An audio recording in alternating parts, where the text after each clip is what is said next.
শাহাবুদ্দিন চুপ্পুকে রাষ্ট্রপতি হিসেবে রাখা হয়েছিল। কারা তাকে রাখতে বাধ্য করেছিলেন তাদের নাম প্রকাশ করতে বাধ্য করবেন না। শাহাবুদ্দিন চুপ্পুর বিরুদ্ধে এখন অনেক কথা বলেন যে চুপ্পু সাহেব করেছেন, তিনি ভালো প্রেসিডেন্ট না, ইত্যাদি ইত্যাদি। শাহাবুদ্দিন চুপ্পুকে প্রেসিডেন্ট কে রাখতে বলেছিল সেই সময়? আজকেও তাকে কে রেখেছে প্রেসিডেন্ট হিসাবে, সে যদি স্বৈরাচারের দোষরী হয়ে থাকে? জ্যোতিষীর মতো অতস কাজ দিয়ে গ্রহ নক্ষত্রের বিচারের মতো সংবিধানের ধারা বিশ্লেষণ করে যারা আমাদেরকে আইন বুঝাতে আসেন তাদের জন্য আমার করুণা হয়। যখন বিপ্লব হয়েছে, একটি নিষ্ঠুর স্বৈরশাসক পালিয়ে গেছে, শত শত মানুষের লাশ রাজপথে তখনও পড়ে আছে। সেই বিপ্লবের পরে যে সরকার গঠিত হয়েছে সেটা একটা বিপ্লবের সরকার। সেই সরকারের উপরে 1972 সালে সংবিধান বাইন্ডিং ছিল না এবং বাইন্ডিং এখনো নেই।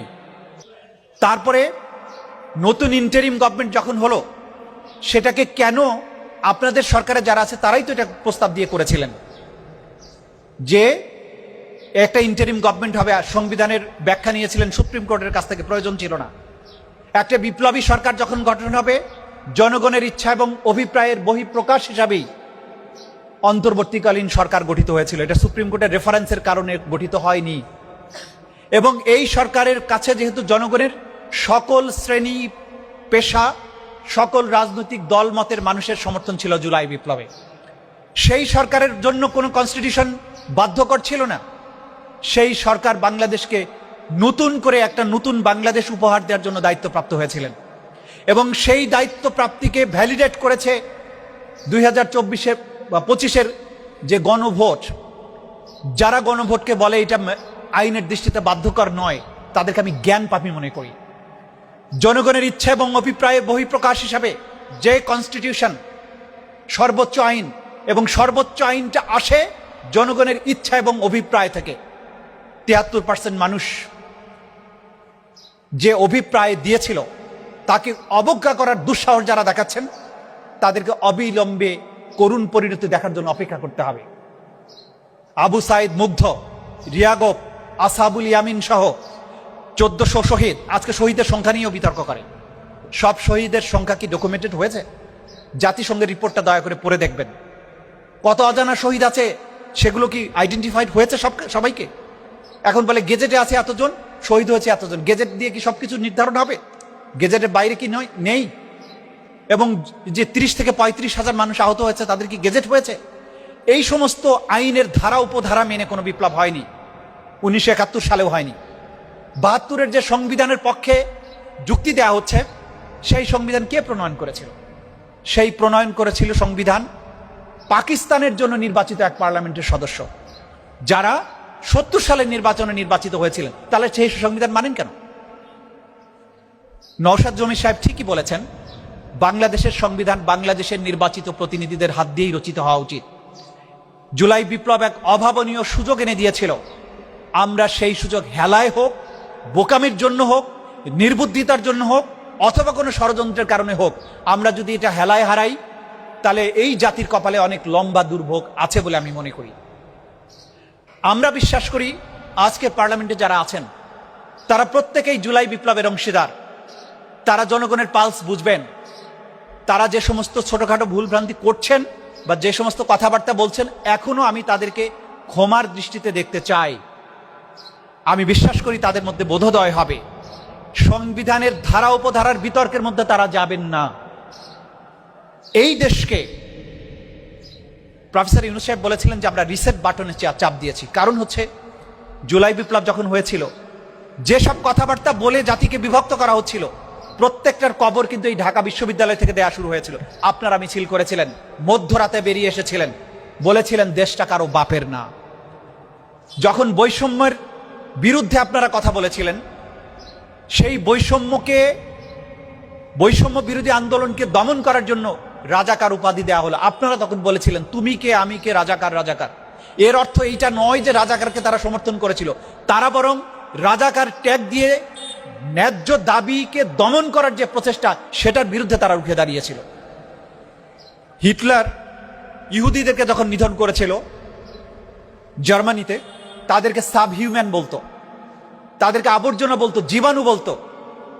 রুয়ান্ডাতে হুতু এবং তুৎসি সম্প্রদায়ের মধ্যে যখন যুদ্ধ হচ্ছিল, গৃহযুদ্ধ, তুৎসিরা সংখ্যালঘু ছিল, তাদেরকে হত্যা করাটা বৈধ করার জন্য তারা বলতো তুৎসিরা হচ্ছে ইনিএনজি, অর্থাৎ তেলাপোকা, এগুলোকে পা দিয়ে পিষে মেরে ফেলা যায়। ঠিক একইভাবে বিগত স্বৈর শাসক বাংলাদেশের জনগণকে যখনই কেউ তার বিরুদ্ধে রুখে দাঁড়িয়েছে তাদেরকে রাজাকার উপাধি দিয়েছে, স্বাধীনতা বিরোধী উপাধি দিয়েছে, বিএনপি বলেছে, জামাত বলেছে, হত্যাযজ্ঞ করে তুলেছে। এই ঢাকা বিশ্ববিদ্যালয়ে ভুলে গেছেন গণরুমের কথা? ভুলে গেছেন এই বিশ্ববিদ্যালয়ের প্রতিটি প্রান্তরে, প্রতিটি পয়েন্টে নিরীহ তরুণ যুবকের রক্ত রঞ্জিত আছে। এই বিশ্ববিদ্যালয় কিশোর হত্যার মহাপাপে জড়িত বিগত সরকারের আমলে। সেই ইতিহাস ভুলে গেছেন? কোথায় ছিলেন আপনারা? এই যে তরুণেরা রক্ত দিয়ে যখন জাতিকে একটা মুক্তি দিল, সেই মুক্তির মূল মন্ত্র ভুলে গেলেন। নানান সংবিধানের দোহাই দেখাচ্ছেন। এই সংবিধান তো থাকা উচিত ছিল না। সংবিধান 5ই আগস্টের পরে নাই হয়ে গিয়েছে। পরবর্তী সময়ে সংবিধানকে যতটুকু অনুসরণ করা হয়েছে সেটা অন্তর্বর্তীকালীন সংবিধান হিসাবেই গণ্য করা উচিত। সেইটা কোনো মূল সংবিধান নয়। রাষ্ট্রটাকে সেই সময়ে ফাংশনাল রাখার জন্য এই সংবিধান অন্তর্বর্তীকালীন সংবিধান হিসাবে কাজ করেছে। পরবর্তীতে জনগণের সকল দল মতের অংশগ্রহণের যে জুলাই সনদ, সেটাই আসলে প্রকৃত সংবিধান হিসেবে গণ্য করতে হবে। এবং